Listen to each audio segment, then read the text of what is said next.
Hey everyone, I'm Debate Brother number 1.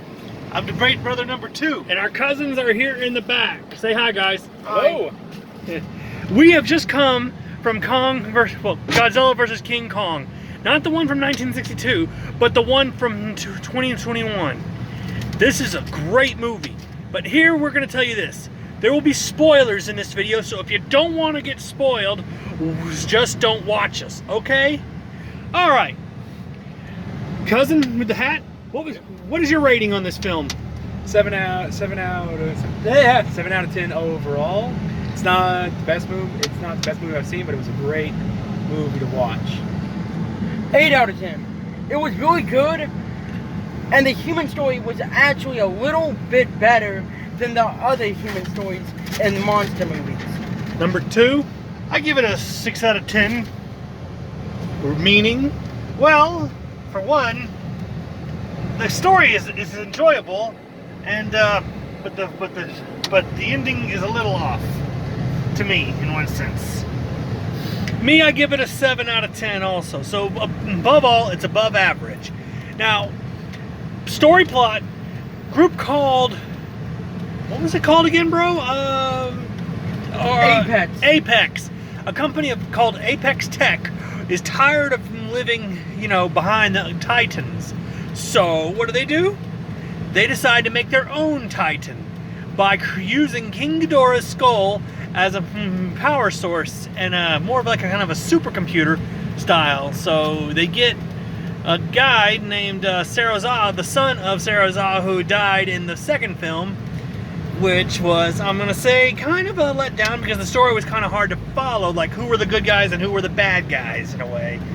So anyway, long story short, Kong and Godzilla fight each other, but when Mechagodzilla, created by Apex, comes in, both monsters end up working together to take him down. So, ideal on the fight of the Titans to the Mechagodzilla fight, quick. Okay, so the first three rounds of Godzilla vs Kong, great, awesome fighting, good to watch. Monkey with axe go haha swing, but monkey lose. And then the final fight between them and Mechagodzilla, coolest Mechagodzilla I have seen so far. The only one I've seen, but a very cool fight nonetheless. Okay. The first 3 fights, great. And during their fight with Mechagodzilla, their teamwork is awesome. Like, it's just 2 Titans working together to fight the ultimate Titan, pretty much. Number 2. Well, I have to say the first battle with Kong and Godzilla on the high seas was pretty epic. They're throwing stuff at each other, fighting underwater, and we don't really see very many Godzilla fights underwater. But this was awesome. And then the final fight in Hong Kong, which Godzilla hardly ever goes to Hong Kong. The fight with Kong and Godzilla is epic, but when Mechagodzilla shows up, the 2 monsters put their differences aside and tag team his metal butt. First fight with Kong was very good. I timed it. It was about almost 18 minutes long, depending on how you watch it. But it was very good. Action-based, very good effects, and very good sound design. And the scene where Kong grabs an F-22 Raptor and throws it at Godzilla, and the pilot is able to eject in time, was just classic. He seems to not to care if there's a pilot or someone stuck in there. And the second fight in Hong Kong, very good. All the neon lights just gave a wonderful illuminating effect on the 2 beasts, making both kings very good. And with Mechagodzilla, them slamming his head into buildings and other things and then chopping his arms and head off, oh, very good, very good. What about the human characters now? Quick, we only got a few minutes left on timing, so make it quick. Go. The human characters were better than the rest of the other kaiju movies, I would say. Okay, and the villain deaths, the 2 guys? They were hilarious. Like, the way they died is just hilarious. What?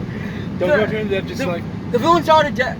The villain's daughter gets crushed Okay, so the main thing for me, the humans this time, the story was better, you could follow along, understand it, and the humans provided a surprising amount of comedic relief. I found myself laughing a bunch of the times for the human stories, for the villain deaths, villain dad, villain daughter died in very funny, stupid ways, but very funny nonetheless. And then the other villain, not so funny. He died. Yeah. my opinion on the heroes and villains, the heroes are all good cliches to the old days. Nerdy teenagers trying to get involved to stop a conspiracy with some weirdo guys who are always right. With the villains who also have the worst security system known to man. Yeah, I know. If you're going to be running one of the most super tech buildings, you got to have better security than just to be able to crawl through vents and other things. And also, Apex would have gotten away with it if it wasn't for those meddling kids. Oh, God. Other than that, the characters are so lovable. Better than the last one, Godzilla, King of the Monsters. Definitely. Okay, so we all recommend that this film is definitely worth the money. It is so worth it. Film is so good, action-packed, story followable, and everything above all, like you've heard our ratings. I was a 7, he was a 6, and what were you two again? 7 out of 10. 8 out of 10. Okay, there you have it, folks. So I'm Debate Brother number 2, and this is Debate... Well, I'm number 1, he's number 2. And we are signing off now. Enjoy the movie when you go see it. Adios.